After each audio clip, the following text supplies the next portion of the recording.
শ্রী পারাবত রচিত ঐতিহাসিক উপন্যাস তখন ওয়ারেন হেস্টিংস। পর্ব 20।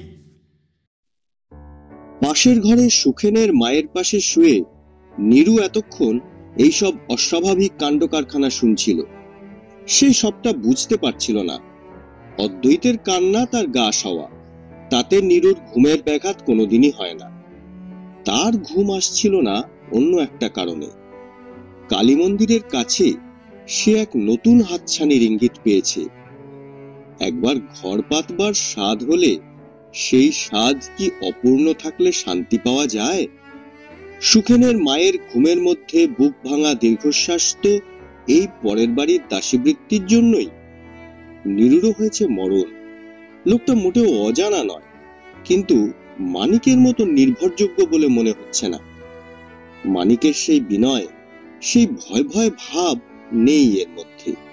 কেমন যেন বেপরোয়া। নইলে ওভাবে ডাকে? প্রথম দিন তো চমকে উঠেছিল কালীবাড়ির থেকে সন্ধ্যার সময় ফেরার পথে। পাড়ার মধ্যে এভাবে কথা বলে? কেউ দেখে ফেললে কি দুর্নামি না রটত। কালীবাড়ির পাশেই মধুদাস বৈষ্ণবের আখড়া। সেখানে মাঝে মাঝে এসে থাকে লোকটা। বাড়ি কাটোয়া, মানিকের চেয়ে কম বয়স। গান গায় দরদ দিয়ে। রাধিকার বিরহে কৃষ্ণের মনের দুরবস্থার কথা যখন গায়, চোখে সত্যি জল আসে। ওই গান শুনেই তো মরণ হয়েছে। ওই গান শুনতো সে মানিকের মৃত্যুর আগে থেকেই। ভাবতো মানিকও এইভাবে গান গেয়ে গেয়ে বেড়াবে। মনের কথা কখনো মানিককে বলতে পারেনি। মানিককে কোনো কথাই তার বলা হয়নি। বললে হয়তো সে অমন ভয়ঙ্কর মানত করতো না, গাজনের সন্ন্যাসীও হতো না। যা হোক, যে গিয়েছে সে গিয়েছে, কি আর করা যায়। কিন্তু এই বোষ্টমটি অমন সুন্দর গান গাইলে কি হবে? চোখে তার অন্য ভাষা। স্বয়ং কৃষ্ণ ঠাকুরও বোধহয় এভাবে শ্রীরাধিকার কাছে এসে কথা বলতে পারেনি প্রথম প্রথম। বাঁশি বাজিয়ে ছল চাতুরীর মাধ্যমে কাছে টানতে হয়েছে। এ লোকটা তেমন নয়। অন্ধকারের মধ্যে একটু দূর থেকে মিষ্টি গলায় ডেকে উঠেছিল, শ্রীরাধিকে গো। চমকে উঠেছিল নীরু। কে শ্রীরাধিকা? কার শ্রীরাধিকা? বুঝতে পারেনি। লোকটা কাছ দিয়ে যাবার সময় বলে গেল, শ্রীরাধিকা একজনই হয়, একজন আরই হয়, দেখা করো। সেই থেকে নীরুর বুক কাঁপে ওকে দেখলে। এইসব চিন্তা মাথায় ঘুরছিল বলে ঘুম আসছিল না। অদ্বৈত চিৎকার করে যাচ্ছিল। সেই সময় ছোট বউয়ের ঘরের দরজা খোলার আওয়াজ, তারপর গোপাল মুখুজ্জের কণ্ঠস্বর। নীরু থ হয়ে গিয়েছিল প্রথমটা। গোপাল মুখুজ্জে অদুকে আদর করে কান্না থামালো। এসব কি হচ্ছে? পৃথিবীটা কি পাল্টে গেল? নিজেকে অনেকটা মুক্ত বলে মনে হয় নীরুর। সবই হয় সংসারে। সেও লোকটির সঙ্গে কাটোয়া কিংবা নবদ্বীপে চলে যেতে পারে। সে তো লোকটি শ্রীরাধিকা। ঠিক সেই মুহূর্তে হেমলতার কণ্ঠস্বর শোনা যায়। সেই কণ্ঠস্বরে কোনো কিছু ধরে ফেলার কড়া ভাব নেই। নীরু নিস্তেজ হয়। সুখেনের মাকে ধাক্কা দিতে গিয়েও সামলে নেয়। নিরাশ হয়ে পাশ ফিরে শোয়। কোবরেজ মশায় আসেন প্রতিদিনই প্রায় অদ্বৈতের চিকিৎসা করতে। চিকিৎসার আনুষঙ্গিক যথেষ্ট। কত রকম গাছের মূল, পাতা ইত্যাদি সেদ্ধ করে তার নির্যাস খাওয়ানো। এতই বিস্বাদ সেই পদার্থ যে অদ্বৈত ঢোক গেলার বদলে ফেলে দেয় প্রায়ই। দুধ, মধু ইত্যাদি মিশিয়ে কোন রকমে খাওয়ানো হয় তাকে। কমলার এই এক কাজ হয়েছে বটে, তবু উপায় নেই। ভাসুর রোজই এসে তার সামনে দাঁড়ান কাজ থেকে ফিরে, আর জানতে চান ওষুধ খেয়েছে কিনা। ঘোমটা টানা ঘাড় একপাশে হেলিয়ে কমলাকে নিজেকে জানাতে হয় যে ওষুধ খেয়েছে অদু। শরীর তার ভালো আছে কিনা জানতে চাইলেও ঘাড় কাত করে সায় দেয়। যদিও শরীর মোটেই ভালো নয় অদুর। কবিরাজি চিকিৎসায় এতটুকুও উন্নতি হয়নি, বরং অবনতিই হচ্ছে। তবু ঘোমটার আড়াল থেকে ঘাড় একপাশে হেলানোর চেয়ে, অর্থাৎ ঝাঁকিয়ে না বলাটা অভদ্রতা বলে মনে হয় কমলার। কারণ ওভাবে ঘোমটা টানা ঘাড় ঝাঁকানো দেখে তার নিজেরই ভালো লাগে না, কেমন অসভ্যতা বলে মনে হয়। ঘাড় কাত করার মধ্যে তবু একটা নমনীয় ভাব আছে। এইভাবে চিকিৎসা চলতে চলতে পুজো এসে গেল। কমলা লক্ষ্য করল অদ্বৈত চেঁচিয়ে কাঁদার ক্ষমতা একটু একটু করে হারিয়ে ফেলেছে। হেমলতা ভাবছে উন্নতি হচ্ছে। ছেলের পেটটা ভারী ভারী মনে হয়, ঠিক যেন জল লেগেছে। নীরু বলে মোটা হচ্ছে অদু, তার চোখ মুখ একটু একটু রক্তশূন্য হয়ে উঠছে। সবাই ভাবছে শরীর সারছে বলে ফর্সা হচ্ছে ছেলে দিনের পর দিন। কমলা কিছু বলে না। সে ঠিকই বুঝতে পারে মহির ছেলে মৃত্যুর দিকে এগিয়ে চলেছে। আজকাল তাই ওকে অতটা অসহ্য মনে হয় না। আহা, শত হলেও আত্মা তো। কষ্ট করেই গেল এ জন্মটা, পরের জন্মে যেন শান্তি পায়। এতদিন যাকে শুধু মহির ছেলে বলে মনে হতো, এখন তাকে নিজের বলেও কিছুটা মনে হয়। শত অনিচ্ছা সত্ত্বে হলেও তারই গর্ভে তো ছিল 10 মাস 10 দিন। সেই দোষ তো অদূর নয়। এরই মধ্যে পুজো এসে গেল এবং এলো সেই বাইজি নাচের দিন। দুদিন আগে থাকতে হেমলতার অস্থিরতা বেড়ে যায়। অলংকার নির্বাচন করতে মেঝের ওপর রাশিকৃত গহনা ফেলে কমলাকে ডাকে। কমলা এসে বড় জায়ের পাশে বসে পড়ে। বলতো, কোন কোনটা পরবো? ভারী পড়বে না হালকা পড়বে? হালকা পরবো কেন? তো সবটাতেই কেমন একটা উড়ু উড়ু ভাব। না, ওখানে তো অনেকক্ষণ বসতে হবে, নাচ দেখবে, তোমার অসুবিধা হতে পারে। 80-85 ভরির গয়না আমি বেনারসির মতো স্বচ্ছন্দে পড়তে পারি। কমলা কৃত্রিম আনন্দ দেখিয়ে বলে, তবে তো কথাই নেই, দাও আমি বেছে দিচ্ছি। সেই সময় গোপাল মুখুজ্জের পাদুকার শব্দ শোনা যায়। এত অসময়ে সে কখনো বাড়ি ফেরে না। স্বামীর গৃহ প্রত্যাবর্তনে জীবনে এই প্রথম বোধহয় হেমলতার ভ্রু কুঞ্চিত হয়ে ওঠে। কমলা পালিয়ে যায়। গোপাল মুখুজ্জে এসে বলে, সর্বনাশ, তোমার এত গয়না! তুমি জানো না? কি করে জানবো, একসঙ্গে তো দেখিনি কখনো। এছাড়াও তো আমার সিন্ধুকে 200 ভরির মতো তোলা রয়েছে। তাতে কি হয়েছে? না, কিছু হয়নি। তো বৌমা চলে গেলেন কেন?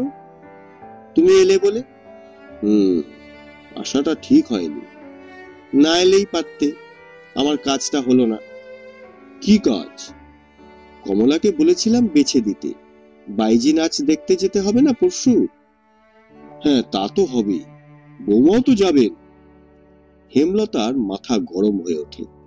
আজকাল সে প্রায়ই স্বামীর প্রতি বিরক্তি অনুভব করে। ছোট যাকেও আগের মতো ঠিক স্নেহ করে না, বরং বেশ খানিকটা বিদ্বেষ ভাব পোষণ করে। বৌমা যাবেন কিনা আমি কি করে বলবো? তোমার সঙ্গে তো তার কথাবার্তা হয়, গিয়ে জিজ্ঞেস করো। গোপাল মুখুজ্জে বেশ বড় রকমের ধাক্কা খায়। এ ধরনের কথা হেমলতার মুখে এই প্রথম উচ্চারিত হলো। সে হেমলতার উষ্মার কারণ বুঝতে পারে, অথচ স্ত্রীর সম্বন্ধে তার ধারণাটা সম্পূর্ণ অন্যরকম ছিল। সে জানত হেমলতা সেই ধরনের স্ত্রী যাকে নিয়ে বিবেক বুদ্ধি বিসর্জন না দিয়ে সংসারের কর্তব্য করা যায়। আজ বুঝল হেমলতা অন্য সবার মতো। নিজের ভ্রাতৃবধূ এবং তার হতভাগ্য সন্তানটির প্রতি কর্তব্য করতে গিয়ে নিজের স্ত্রীর মনে হিংসার বীজ রোপণ করে ফেলেছে। এবারে গাছ, ফল ইত্যাদি, অর্থাৎ হেমলতা সাধারণত্বের ঊর্ধ্বে উঠতে পারল না। অথচ এই হেমলতাও বাতিলের পর্যায়ে পড়ে যাচ্ছিল কিছুদিন আগে। মারাঠা খালের ধারের মেয়েটি এতদিন এসে যেত এই ঘরে, শুতো হয়তো এই শয্যাতেই। আর একবার সে এসে গেলে হেমলতা কোনো অসংযত মুহূর্তের ফলে সন্তান সম্ভবা হলেও আগের প্রতিষ্ঠা কখনোই ফিরে পেত না। গোপাল মুখুজ্জের মুখ হয়তো খুবই কঠিন হয়ে উঠেছিল এবং হেমলতা সেটি লক্ষ্য করে ফেলে। তাই তাড়াতাড়ি উঠে পড়ে বলে, আমি জিজ্ঞেস করে আসছি কমলাকে। না। কেন? আমি জিজ্ঞাসা করে আসছি, তুমি একটু স্থির হয়ে বসো তো। এত তাড়াতাড়ি ফিরলে কেন? কিছু হয়েছে? কিছুই হয়নি। তবে জিজ্ঞাসা করতে হবে না। কেন? গোপাল মুখুজ্জি ভাবে, মা যতদিন বেঁচে ছিল হেমলতা সযত্ন বর্ধিত গাছের মতো বেশ ছিল। এখন ওর মাথার উপর কেউ না থাকায় অযত্নে বড় বেশি এদিক ওদিক বেড়ে উঠেছে। ছেঁটে দেবার কেউ নেই। এই মুহূর্তে ওকে ঠিক মতো ছেঁটে না দিলে কমলা এ বাড়িতে বসবাস করতে পারবে না। শুধু বড় জায়ের মন রেখে রেখে বেশি বয়সে মর্যাদাবোধ হারিয়ে ফেলবে। এতে কোনো ক্ষতি ছিল না গোপালের, কিন্তু কমলার বাবাকে সে কথা দিয়েছিল। বৌমার গয়নাও তো দেখে নিতে হবে। তোমার সঙ্গে যেতে হলে তোমার জায়ের যোগ্য অলংকার পরেই যেতে হবে। তুমি জিজ্ঞাসা না করে ওর গয়নাগুলো নিয়ে এসো, আমি দেখব। হেমলতার মুখ লাল হয়ে ওঠে, ঠিক যেন একটা লঙ্কা গাছে পেকে টুকটুক করছে। গোপাল মুখুজ্জের সন্দেহ জাগে, লঙ্কা না মাকাল ফল। এমন কোনো তুলনা স্ত্রীর সম্বন্ধে তার মনে কখনো আসেনি আগে। অথচ আজ হেমলতার মনের একটা দিকের পর্দা হঠাৎ হাওয়ায় একটু উঠে যাওয়ায় ভেতরের যতটুকু দেখতে পেল তাতেই কত রকমের তুলনা করতে ইচ্ছে করছে। ভাবে, যাকে মোটামুটি ভালোবাসা যায় তার উপর অবিশ্বাস বড় যন্ত্রণাদায়ক। আবার এও ভাবে গোপাল, হেমলতার ক্রোধ কিংবা অন্য কিছু যদি সাধারণ হতো তাহলে কিছুই মনে হতো না। হেমলতা এক পা করে জায়ের ঘরের দিকে যায়, তারপর একটু পরে ফিরে আসে শূন্য হাতে। কি হলো? কমলা বলল সে কিছুতেই যাবে না, ওর সব ভালো লাগে না। গোপাল মুখুজ্জে হেমলতার কণ্ঠস্বরে উৎসাহ দেখতে পায়। সে বলে, বেশ তো, বাইজি নাচ দেখার যদি ওর ইচ্ছে না থাকে না যাবেন, কিন্তু অন্য অনেক জায়গায় তো যেতে পারেন পরে তোমার সঙ্গে, তখনও তো গয়না চাই, তুমি নিয়ে এসো। গোপাল মুখুজ্জে লক্ষ্য করে এবারে হেমলতার মুখ লাল হয়ে উঠল না। সে বাধ্য মেয়ের মতো আবার গেল। মা জীবিত থাকার সময় যেমন চলন ছিল ঠিক তেমনি চলন। মনে মনে সে ভাবে, হেমলতা নিজেকে মস্ত সতী ভাবে। হয়তো লোকের সুখ্যাতি এবং প্রশংসা লাভের জন্য সহমরণেও যেতে রাজি হতে পারে, অথচ স্বামীর সৎ ইচ্ছাগুলো পরিপূরণে তার বিন্দুমাত্র আগ্রহ দেখা যাবে না। হেমলতাকে কতবার সে বুঝিয়েছে কমলাকে কেন সে দুঃখ দিতে চায় না। সে বলেছে, মহির সঙ্গে কমলার বিবাহ মেয়েটির পক্ষে দুর্ভাগ্যের বিষয়। এই দুর্ভাগ্যের জন্য গোপাল নিজেও দায়ী। সে কমলার বাবাকে কি বলেছে তাও হেমলতার অজ্ঞাত নয়।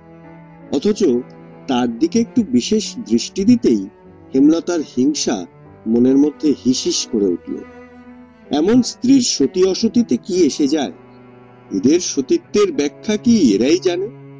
এদের চেয়ে ওইসব সাহেবের স্ত্রী অনেক বেশি সতী। তাদের সতীত্ব ঝড় জলে টিকে থাকা পাকাপোক্ত জিনিস। তারা স্বামীর জন্য অজানার উদ্দেশ্যে পাড়ি দিতে পারে। স্বামীর সঙ্গে অপরিচিত পরিবেশে থাকতে তাদের এতটুকু দ্বিধা নেই। স্বামীর সুখ আর শান্তির জন্য সারা দুপুরটা বিছানায় গড়াগড়ি না দিয়ে চাকরদের নিয়ে পরিশ্রম করে ঘরটিকে শান্তির আবাস করে রাখে, যাতে ঘরে ফিরেই স্বামীর মনটা প্রফুল্ল হয়ে ওঠে। ওরা কি সতী নয়?